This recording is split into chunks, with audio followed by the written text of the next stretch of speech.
மேலும் ஒரு அண்மை செய்தி, சென்னை செம்பரம்பாக்கம் ஏரியில் நீர் திறப்பு உயர்த்தப்பட்டிருக்கிறது. அண்மை செய்தியாக பார்த்து வருகிறோம்.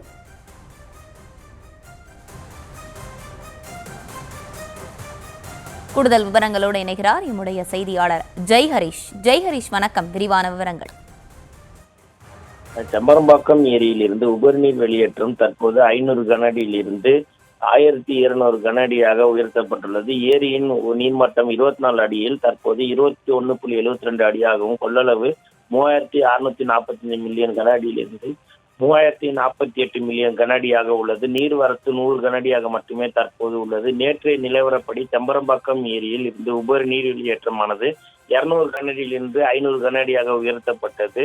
இந்த நிலையில் இன்று 1500 கன அடியாக அது உயர்த்தப்பட்டுள்ளது. ஆரஞ்சு அலர்ட் விடப்பட்டுள்ள நிலையில செம்பரம்பாக்கத்தின் பிரதான நீர்பிடிப்பு பகுதிகள் திருவள்ளூர் மற்றும் ஸ்ரீபெரும்புத்தூர் ஆகிய சுற்றுவட்டார பகுதிகளில் இருந்து மழை இருக்கக்கூடும் என்ற காரணத்தின் அடிப்படையிலேயே இதனை 20 அடி 21 அடியில் வைத்து பாதுகாப்பான ஒரு அளவில் வைத்து அதிக அதனை குறிப்பிட்டு அளவில் வைத்து அதனை கண்காணிக்க அதிகாரிகள் முடிவு செய்த காரணத்தினால் தற்போது உபரிநீர் வெளியேற்றமானது 1200 கன அடியாக உயர்த்தப்பட்டுள்ளது.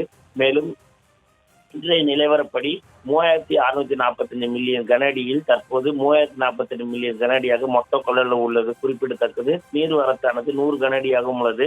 இதன் காரணமாக அடையாறு கரையோர பகுதி மக்களுக்கு வெள்ள அபாய எச்சரிக்கையானது விடப்பட்டுள்ளது. மேலும் அந்த அடையாறு கரை ஒட்டியுள்ள குன்றத்தூர், காவனூர் மற்றும் திருமுடிவாக்கம் உள்ளிட்ட சுற்றுவட்டார பகுதிகளுக்கு மக்கள் தாழ்வான பகுதி ஆற்றங்கரையோர ஒட்டியுள்ள பகுதிகளுக்கு வெள்ள அபாய எச்சரிக்கை விடப்பட்டுள்ளது குறிப்பிடத்தக்கது.